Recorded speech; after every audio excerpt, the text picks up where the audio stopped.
দেহ থেকে আত্মা যখন বের হয়ে যাবে, অচিন পাখি, এই পাখি যখন এই দেহ থেকে বের হয়ে যাবে, আপনার আমার ঠিকানা 3.5 হাত মাটির ঘর। হতে পারে বাঁশবাগান, হতে পারে পুকুর পার, হতে পারে নদীর কিনারা, হতে পারে বিশাল কোন উঁচু পাহাড়ের চূড়া। আপনার আমার স্থায়ী ঠিকানা হলো বন্ধু কবর। আমি বারবার আপনাদেরকে বলতে চেয়েছি, বন্ধু মন দিয়ে কথাগুলো শুনবেন।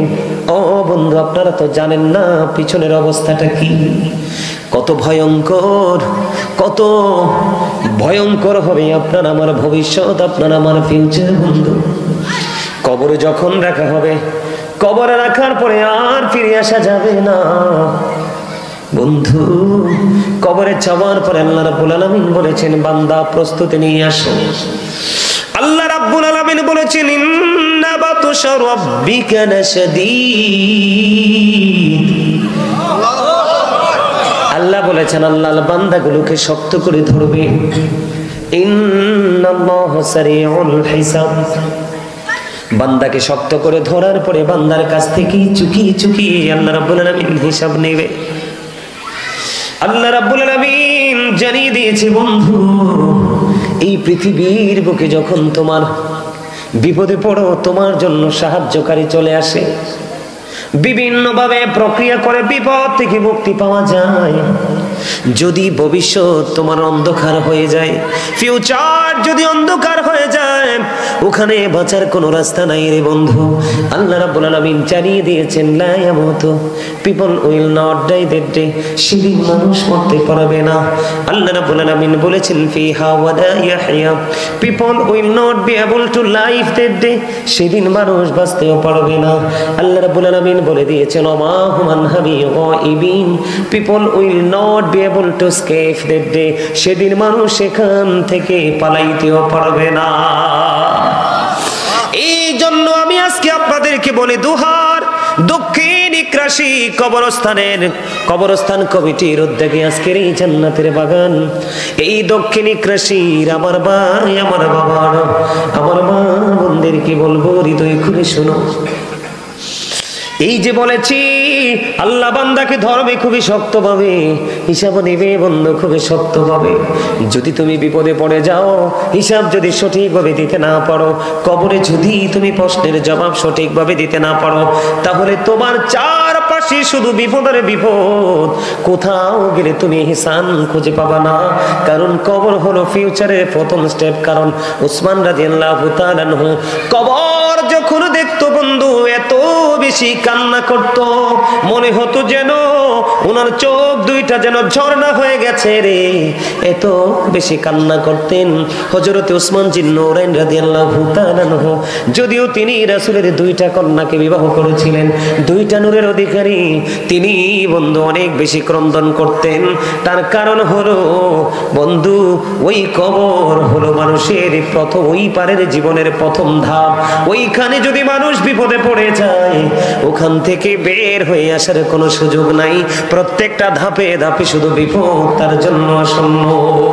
বন্ধু, এই পৃথিবীর বুকে মানুষ যদি সিসি ক্যামেরা দেখে, কোন ধরনের কোনো কারেন্স করতে চায় না, সিসি ক্যামেরার মধ্যে ধরা পড়ে যাবে। কিন্তু বন্ধু, তোমার আমার দুজনের 2 কাঁধে 2টা সিসি ক্যামেরা সেটিং করা আছে। এই সিসি ক্যামেরার চিন্তা একবারও আমরা করি না, ঠিক কিনা বলেন? আর জোরে বলেন, ঠিক কিনা? আল্লাহ রাব্বুল আলামিন অত্যন্ত চমৎকার ভাবে 2টা সিসিটিভি সেটিং করে দিয়েছে। আজকে যেমনি রিমোট টিপলে বন্ধু একটার পর একটা আপনার কাঙ্ক্ষিত জিনিস চলে আসে, ঠিক তেমনি ভাবে আপনার জীবনের প্রত্যেকটা কর্ম বন্ধু এমন ভাবে চোখের সামনে আসবে। আল্লাহ রাব্বুল আলামিন পবিত্র কালামে হাকিমে কোরআন শরীফের 30 পারায় সূরা ফিতরের মধ্যে তিনি বলে দিয়েছেন, ওয়া ইদাল কুবুর বুসিরাত আলিমাত নাফসুম মা কদ্দামাত ওয়া আখরাত। জোরে জোরে বলুন আল্লাহু আকবার।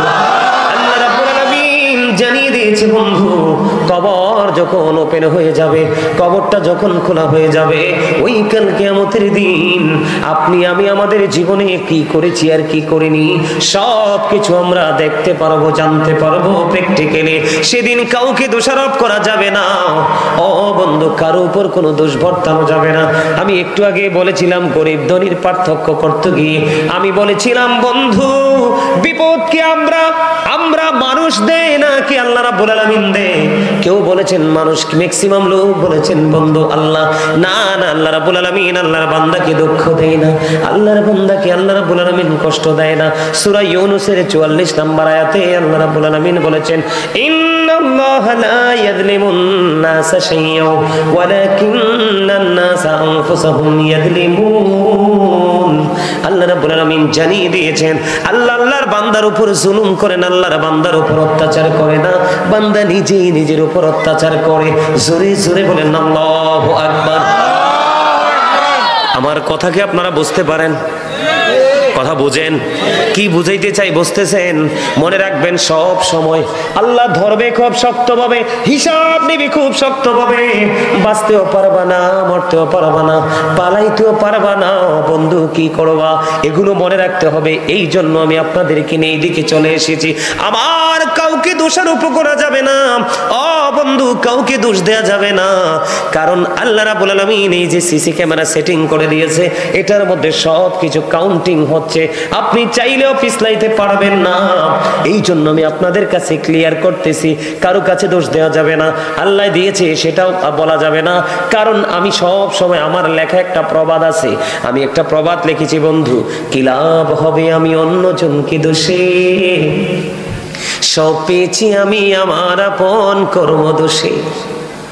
পৃথিবীর কোন মানুষকে দোষারোপ করা যাবে না, দোষ দিয়ে বন্ধু পার পাওয়া যাবে না। আল্লাহ রাব্বুল আলামিন বলেছেন আমি আমার বান্দার উপর অত্যাচার করি না, বান্দা নিজেই নিজের উপর অত্যাচার করে জুলুম করে।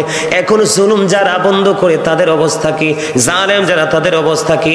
আল্লাহ রাব্বুল আলামিন বলেছেন আল্লাহু লা ইউহিব্বুজ জালিমিন।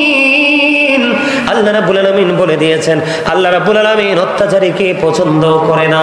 এবার আল্লাহ বলেছেন ওমারিজ জালিমিনা মিন আনসার, জালেমরা যখন বিপদে পড়বে, তাদের যখন প্রতিকূলতা চারপাশে ঘিরে ফেলবে, আল্লাহ রাব্বুল আলামিন বলে দিয়েছে বন্ধু আল্লাহ রাব্বুল আলামিন জালিমদের জন্য কোনো সাহায্যকারীও রাখে না। এখন কি জুলুম করবেন নাকি নিজের উপর নিজে ইহসান করবেন? কথা বলেন না কেন? শুধু বন্ধু আমি বলতে চেয়েছি, বিপদে পড়লে শুধু বাঁচতে পারবেন না, মরতে পারবেন না, পালাতে পারবেন না এমনই এখানেই ক্ষান্ত নয়, এখানে আরো বিপদ আছে রে। এই পৃথিবীর বুকে মানুষ যখন বন্ধু পেরেশান হয়ে যায়, ক্লান্ত হয়ে যায়, পানির তৃষ্ণা লাগে, গরম পানি দিলে দেখবেন মানুষ পছন্দ করে না, কয় ফ্রিজ থেকে পানি মেশিন করে দাও। ও বন্ধু নিজের ঘরে না থাকলে অন্যের ঘর থেকে এনে দিতে হয়। ফ্রিজের পানি খাইলে বন্ধু ঠান্ডা লাগে, এখানে কিন্তু আপনার মন মতো সবকিছু করতে পারবেন, ওই জায়গায় আপনি আপনার মন মতো কিছু করতে পারবেন না। হাদিস শরীফের মধ্যে এসেছে বন্ধু জাহান্নামী যারা পাপী, যারা বিপদে পড়ে যাবে, আল্লাহ যাদেরকে অ্যারেস্ট করে ফেলবে তাদের এমন অবস্থা হবে পানির তৃষ্ণা লাগতে দেরি রে, ও বন্ধু পানি চাইতে দেরি, তখন আল্লাহ রাব্বুল আলামিন সঙ্গে সঙ্গে ওই ব্যক্তিকে উত্তপ্ত গরম পানি তার মাথা দিয়ে ঢেলে দেওয়া হবে। ওই যে বলেছি একটু আগে, মাথা দিয়ে যখন ঢেলা হবে ভিতরে প্রবেশ করবে, ওই পানিটা এত বেশি উত্তপ্ত হবে, এত বেশি বিকট হবে বন্ধু, ভিতরে যাইতে দেরি, ভিতর থেকে যা কিছু আছে সব কিছু বন্ধু লিকুইড হয়ে বের হয়ে যাবে, তুমি ধরে রাখতে পারবা না। ওই যে বলেছি তুমি বাঁচতেও পারবা না, মরতেও পারবা না, তুমি সেখান থেকে বের হতে পারবা না। হুজুর কি করব, কি করব? আপনাকে যদি আমাকে যদি সেই প্রশ্ন করেন বন্ধু, আমি আপনাকে বলবো আপনার সেদিন কোনো কিছুই করার থাকবে না। আপনার পেটের খিদা লেগেছে, পেটের খিদায় আপনি অস্থির হয়ে গেছেন, আপনার জন্য কিন্তু জাহান্নামে খাবার বরাদ্দ করা আছে, জাহান্নামী খাবার, ওই খাবারটার নাম হলো বন্ধু তিনাতুল খাবার। ইয়া রাসূলুল্লাহ, ইয়া হাবিবাল্লাহ, নবী, নবী গো, ও প্রাণের নবী, এই তিনাতুল খাবালটা কি গো নবী? আমার নবী জানিয়ে দিয়েছেন বন্ধু, এই তিনাতুল খাবালটা হলো আরেকটা জাহান্নামের নিংড়ানো রক্তপুষ। জোরে জোরে বলেন না নাউজুবিল্লাহ। একটা মানুষ ধরেন মরে গেছে, পচে গেছে, দুর্গন্ধযুক্ত হয়ে গেছে, আপনি কি তার যেটা নরম হয়ে যাবে লিকুইড তো বুঝেন, জুস, কথা বলে না? আমরা পায়েস খাই না, পায়েস, জুস, এইরকম বন্ধু পানীয় জাতীয় এইরকম লিকুইড জিনিসের মতো লিকুইড হয়ে যাবে। ওই লিকুইড তাকে খাইতে দেওয়া হবে। ওই যে বলেছি, বাঁচতেও পারবা না, মরতেও পারবা না, পালাইতেও বন্ধু পারবা না। আমি আবার আপনাদেরকে বলে দিতে চাই বন্ধু, হযরত আবু হুরায়রা রাদিয়াল্লাহু তাআলা আনহু থেকে হাদিস খানা বর্ণিত, তিনি জানিয়ে দিয়েছেন আগুন, জাহান্নামের আগুনের খবর আমরা সবাই শুনেছি, কিন্তু আগুনের পাওয়ার কেমন হবে, বিকটতা কেমন হবে আমরা জানি না। ও বন্ধু, আমার রাসূল জানিয়ে দিয়েছেন জাহান্নামের আগুনটাকে 1000 বছর জ্বালানো হলো, আগুনের রং হলো বন্ধু লাল। আরো 1000 বছর আগুনটাকে তাপ দেওয়া হলো, জ্বালানো হলো, আগুনটার রং হয়ে গেছে বন্ধু সাদা। এখানেও থামলো না, আরো 1000 বছর বন্ধু তাপ দেওয়া হয়েছে, আগুনটার রং হয়ে গেছে কালোরি। একে একে 3000 বছর উত্তপ্ত করে জাহান্নামী পাপীদের জন্য আগুনটা বরাদ্দ করে রেখেছে। ওই আগুনে জ্বলে যাবে, পুড়ে যাবে, ছাই হয়ে যাবে রে। আবার তোমার এই বডিটা গঠন করা হবে, এমনি করে করে তোমার সাজাটা বহাল থাকবে। ওই যে বলেছি লা ইয়ামুতু, মরতে পারবা না, ফিহা ওয়ালা ইয়াহইয়া, বাঁচতেও পারবা না, ওমা হুম আনহামি গায়িবিন, সেখান থেকে পালাইয়া যাইতেও পারবা না। ও ইকরাশি দক্ষিণ পাড়ার মানুষ, আমার ভাই, আমার বাবা গো, হৃদয় খুলে শোনো, আজকে ঘরে বসে থেকো না। এই মাহফিল আগামী বছর আবার এমন একটা দিনে হয়তো বা হবে, এর মাঝখানে কে জানি রে চলে যেতে হয়, কার কাছে জানি আজরাইল চলে আসে, কে জানি পৃথিবীর রীতি টানতে হয় রে বন্ধু। এই জন্য বলেছি বন্ধু, এখানেই শুধু ক্ষান্ত নয় রে, পাপীদের ভয়ঙ্করতার কোনো শেষ নাই।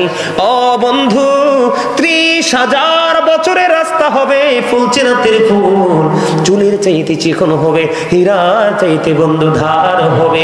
উপর দিক থেকে আগুন, নিচের দিকে ঝুলন্ত, নিচের দিক থেকে আগুন, উপরের দিকে বন্ধু উদিত। এর নিচেই তোমার জন্য জাহান্নাম বন্ধু বরাদ্দ। যে কিয়ামতের একদিন আগে যে ব্যক্তি মারা যাবে রে, তার জন্য কম পক্ষে হাসরের ময়দান 50,000 বছরের রাস্তা হয়ে যাবে বন্ধু। এমন ভয়ঙ্কর হবে ওই সিচুয়েশন, নারী এবং পুরুষ উলঙ্গ অবস্থায় থাকবে।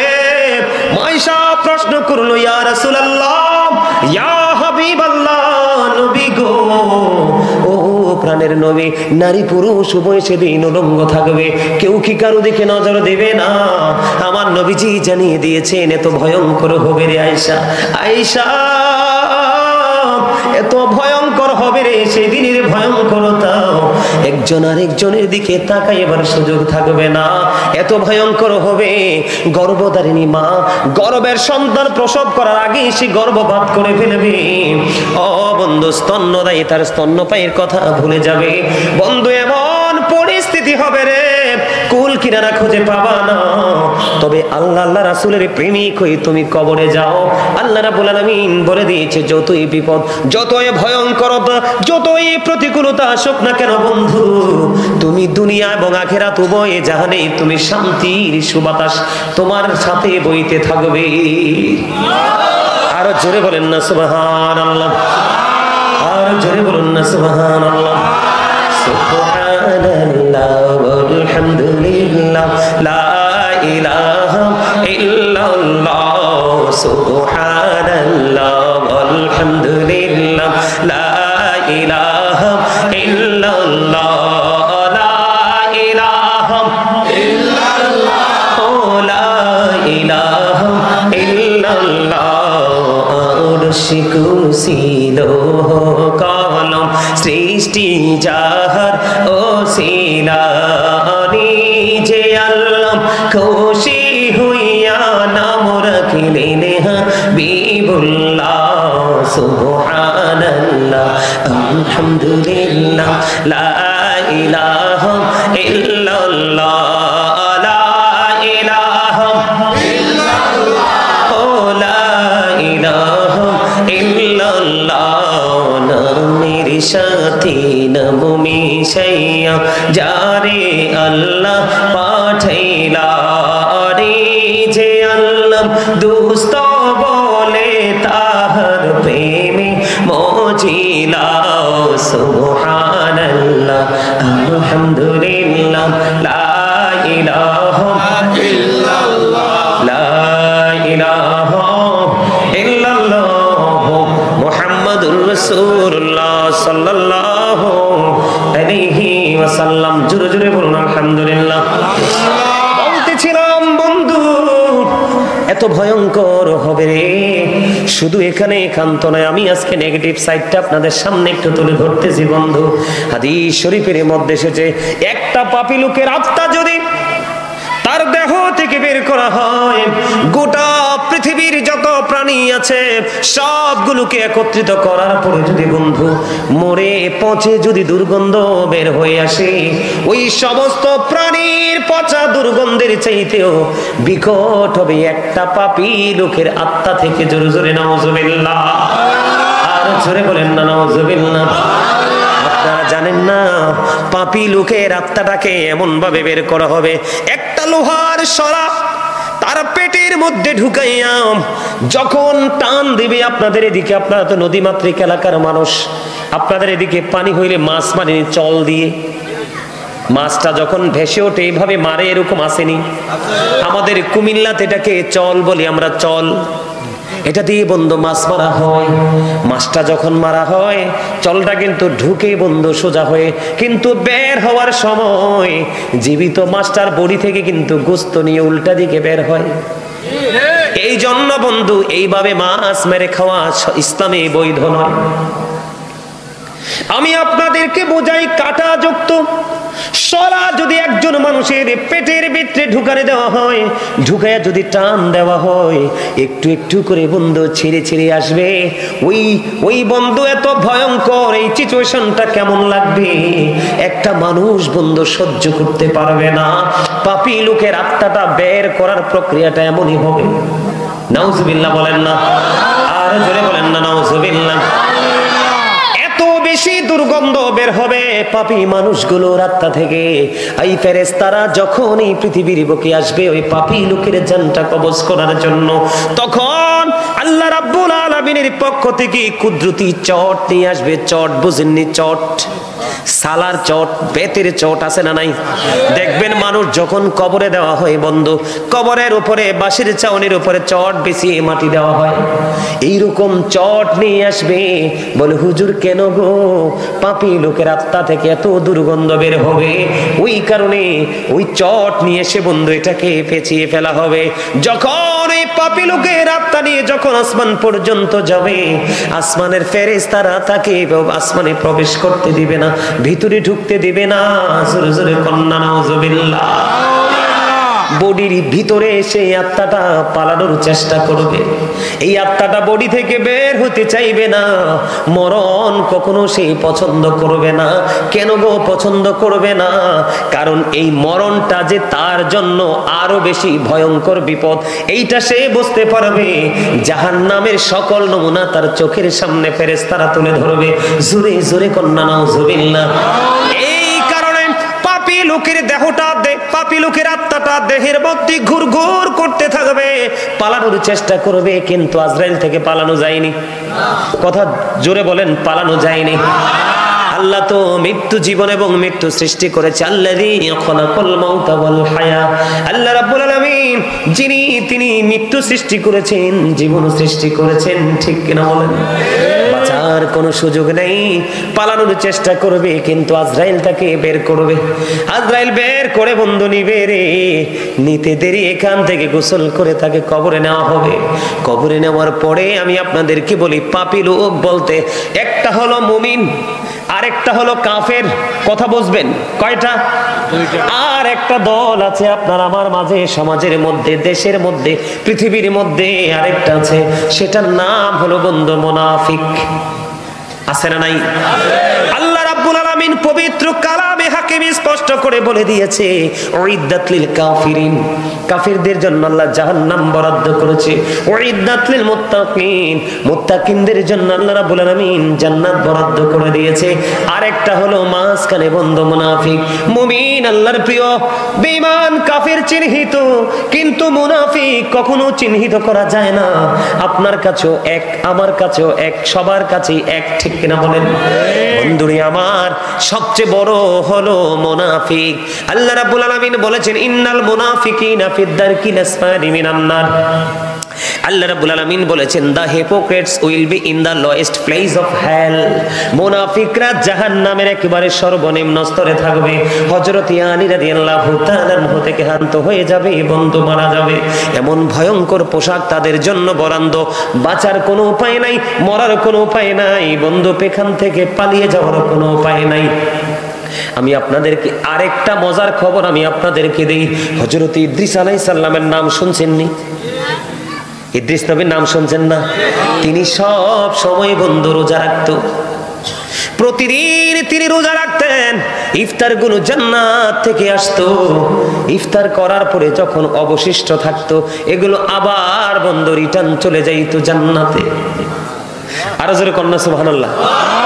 আরে আরো জোরে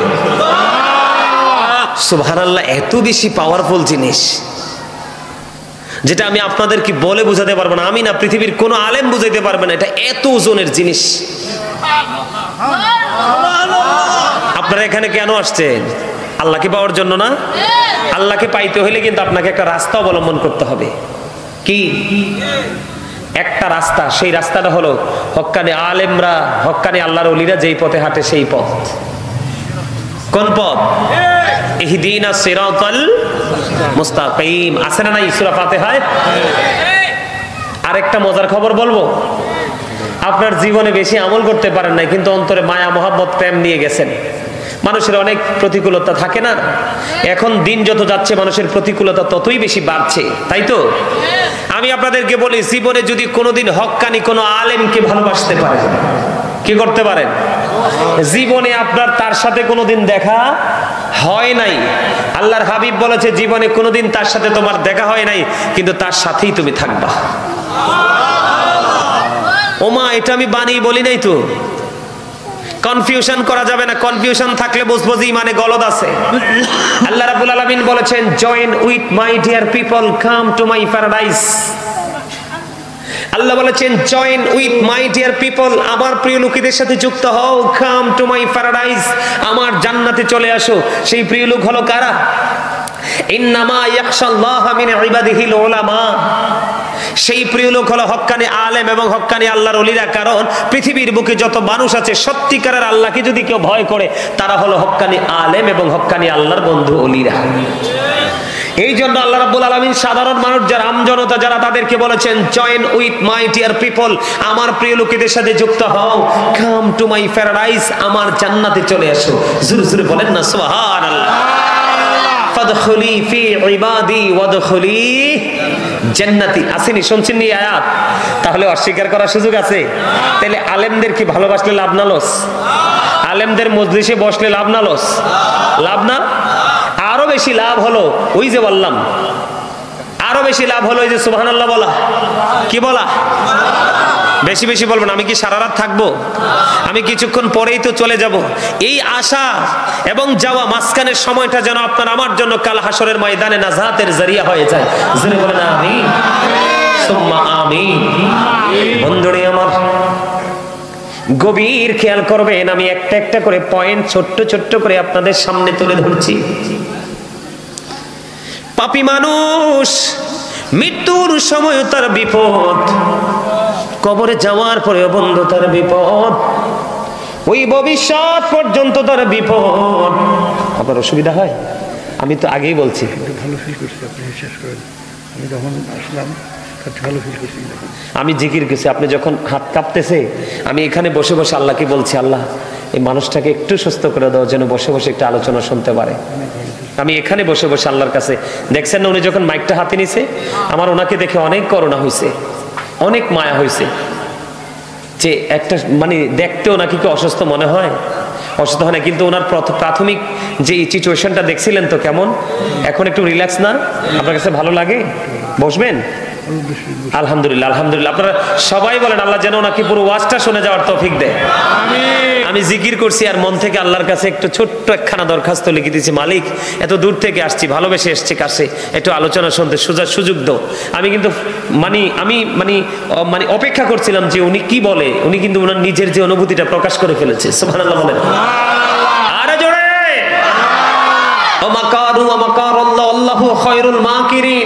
শ্রেষ্ঠ কৌশলের মালিক কে? আল্লাহ যখন বলে কুন ফায়াকুন, সঙ্গে সঙ্গে হয়ে যায়। সুবহানাল্লাহ বলেন। আর জোরে, আর জোরে, আর মহব্বতে। যমুনার তীরে কত ঢেউ চলে যায়, আসে না তো ফিরে। বলেন পদ্মা মেঘনা যমুনার তীরে কত ঢেউ চলে যায়, আসে না তো ফিরে। আমিও চলে যাব এমনি করে, আসবো না কভু ফিরে। বলেন পদ্মা মেঘনা যমুনার তীরে কত ঢেউ চলে যায়, আসে না তো ফিরে। আপনারা তো পদ্মা নদীর তীরেই তো আছেন, বেশি দূরে না তো। আসে না, যেটা চলে যায় সেটা কি আর আসে? ঠিক আপনার আমার জীবনের পানির ঢেউয়ের মতো, একবার চলে গেলে আর ফিরে আসবো? যা বাজার করার ওই ঢেউ আসার আগেই করে ফেলতে হবে। আসলে পরে আপনার সেই বাজার করার কোনো সুযোগ আছে? যখন তোমার কেউ ছিল না তখন ছিলাম আমি, এখন তোমার সব হয়েছে, পর হয়েছি আমি। যখন তোমার কেউ রবে না, রব শুধু আমি। আমার কাছে আসতে হবে, মনে রেখো তুমি। তোরা চাসনি কিছু, তোরা চাসনি কিছু কারো কাছে খোদার মদদ ছাড়া। অন্যের উপর ভরসা ছেড়ে নিজের পায়ে দাঁড়া। বুঝেন নাই কিছু? বুঝেন নাই? আপনি চলে যাওয়ার পর আপনার জন্য কেউ হাদিয়া পাঠাবে না, উপঢৌকন পাঠাবে না, আপনার কবর জিয়ারত করবে না, আপনার জন্য দোয়ার আয়োজন করবে না। এখন যে অবস্থা শুরু হচ্ছে বাংলাদেশে, গোটা পৃথিবীতে বলবে বেদাত, দোয়ার দরকার নাই। আছে না নাই? হচ্ছে কি হচ্ছে না? অথচ নবীজি জিয়ারত করেছে। এখন আমরা মৌলবীরা বলি জিয়ারত কি বেদাত। কথা বলেন না কেন? এগুলো করবে। এই জন্য আমি বলেছি অন্যের উপর ভরসা ছেড়ে নিজের পায়ে দাঁড়া। আপনি কারো উপর ডিপেন্ড হওয়ার দরকার নাই। আপনি নিজের আমল নিজে করে কবরে যান, কারো দরকার হবে না। তার কারণ আল্লাহ রাব্বুল আলামিন এটা নিশ্চিত করেছে। কোরআন শরীফের 19 পারা সূরা শুআরার 88 এবং 89 নম্বর আয়াত আল্লাহ স্পষ্ট করে বলে দিয়েছেন, ইয়াউমা লা ইয়ানফাউ মালু ওয়ালা বানুন ইল্লা মান আতাল্লাহু বিকলবিন সালিম। আল্লাহু আকবার কন্যা কিল্লে। আরে মনু বড় ঘড়ি কোনা। আল্লাহু আকবার। এটাও এই নিয়ামত। বন্ধু আমি বলতেছিলাম ইদ্রিস আলাইহিস সালামের কাছে ছিলাম, মনে আছে? ছোট্ট করে নবীর স্মরণ কিভাবে করবেন, নবীর মর্যাদা কত, আল্লাহর স্মরণ কিভাবে করবেন বুঝাই দিলাম একটা টপিকসের মাধ্যমে। ভালো লাগছে নি? মনে রাখবেন তো, এটা মুখস্থ রাখার চেষ্টা করবেন তো? বন্ধুরে আমার, আমি আপনাদেরকে একটা এক্সাম্পল দিই। ওই জীবনের প্রথম ধাপ হলো আপনার মৃত্যু। কি? মৃত্যু না হলে কিন্তু ওই জীবন শুরু হবে না। ওই জীবন শুরু হতে হলে আপনার মৃত্যুবরণ করতে হবে। আল্লাহর একজন নবী হযরত ইদ্রিস আলাইহিস সালাম, উনি বন্ধু রোজা রাখতেন, ইফতার গুলো উনি জান্নাত থেকে আসতো। ইফতারি করার পরে যখন তিনি বন্ধু ইফতার গুলো অবশিষ্ট যেগুলো থাকতো, আবার এগুলো রিটার্ন বন্ধু ফিরে যেত জান্নাতে। এমন পাওয়ারফুল নবী তিনি ছিলেন বন্ধু। একদিন একজন ওই ব্যক্তির সুরতে আজরাইল আসলেন ইদ্রিস আলাইহিস সালামের সাথে দেখা করার জন্য। গভীর খেয়াল বন্ধু। দেখা করার জন্য যখন আসলো, আসার পর ইদ্রিস আলাইহিস সালাম ওই ফেরেশতাকে কিছু খাবার খাইতে দিলেন, আপ্যায়ন করলেন। তিনি কোনো কিছু গ্রহণ করলেন না। উনি বলতেছেন, নবী গো চলুন আপনাকে নিয়ে একটু ভ্রমণ করব। ভ্রমণের জন্য যখন বের হয়ে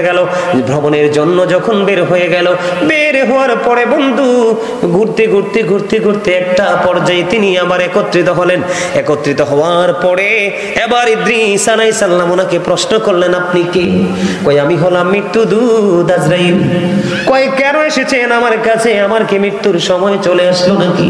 না না, আপনার মৃত্যুর সময় হয়নি, আমি আপনার সাথে বন্ধুত্ব একটা বন্ধন তৈরি করার জন্য এসেছি। জোরে জোরে বলুন না সুবহানাল্লাহ। একটা বন্ধন তৈরি করার জন্য এসেছি। এবার ইদ্রিস আলাইহিস সালাম তিনি বললেন, আমার সাথে বন্ধন করতে হলে আপনাকে 3টা শর্ত মানতে হবে। কয়টা শর্ত? প্রথম হলো আমাকে একবার মরণ দিতে হবে। ইদ্রিস আলাইহিস সালাম বললেন, আপনার তো মৃত্যুর সময় হয়নি, কই অনুমতি নিয়ে আসেন। মৃত্যুবরণ করার পরে আমাকে আবার পুনরায় জিন্দা করতে হবে।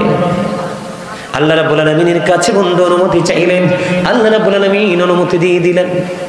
এর পরের শর্ত হলো আপনি একবার আমাকে জান্নাত দেখাইতে হবে। আরেকটা শর্ত হলো আমাকে একবার জাহান্নাম দেখাইতে হবে। নবী গো, আপনি কেন একবার জান্নাত দেখতে চান? এবার আল্লাহ রাব্বুল আলামিনের কাছে ইদ্রিস আলাইহিস সালাম দরখাস্ত করে দিলেন। আল্লাহ রাব্বুল আলামিন কবুল করে নিলেন, মঞ্জুর করে নিলেন। আল্লাহর নবী ইদ্রিস আলাইহিস সালামকে আজরাইল আলাইহিস সালাম বললেন, ও আল্লাহর নবী গো, আপনার মৃত্যুর কথা বলেছে, এই অনুমতি নিয়ে আসলাম। জীবিত করার কথা বলেছে, এই অনুমতি নিয়ে আসলাম।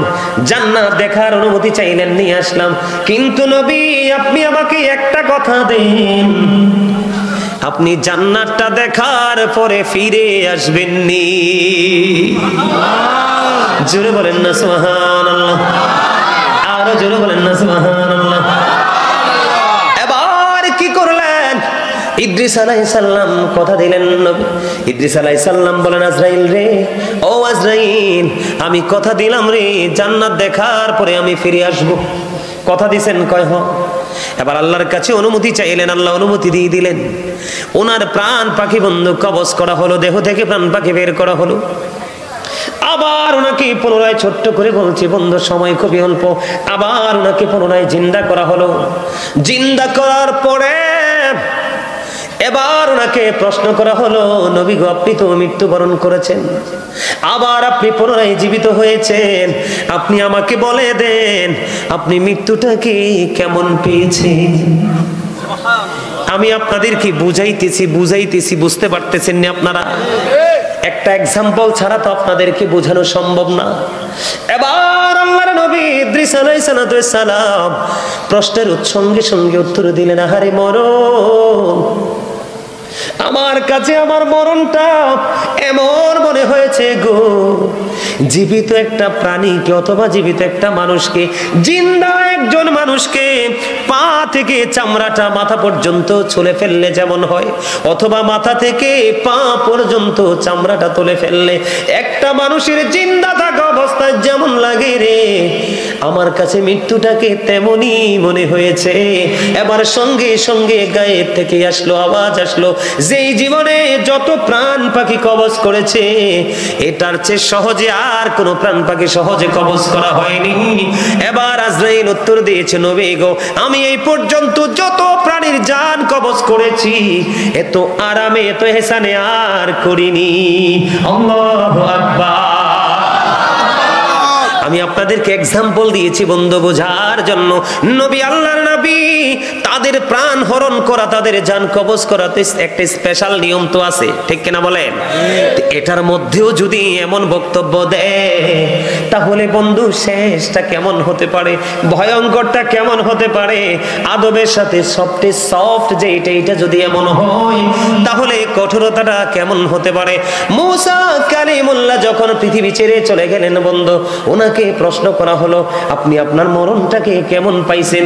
তিনি উত্তর দিয়ে দিলেন, আমি আমার মরণটাকে এমন মনে করেছি, আমার কাছে আমার মৃত্যুটাকে এমন মনে হয়েছে গো, আমার কাছে মনে হয়েছে জীবিত একটা চড়ুই পাখিকে উত্তপ্ত তেলের গাছ থেকে 1 বিঘা পরিমাণ জায়গা জোর করে দখল করে আল্লাহ রাব্বুল আলামিন কাল হাসরের দিন তার গলায় 7টা পৃথিবী মালা বানাইয়া পড়াইয়া দিবে। ওই যে শুরুতেই বলেছিলাম, বাঁচতেও পারবা না, মরতেও পারবা না, পালাইতেও পারবা না। না? সমস্যার শেষ আসেনি?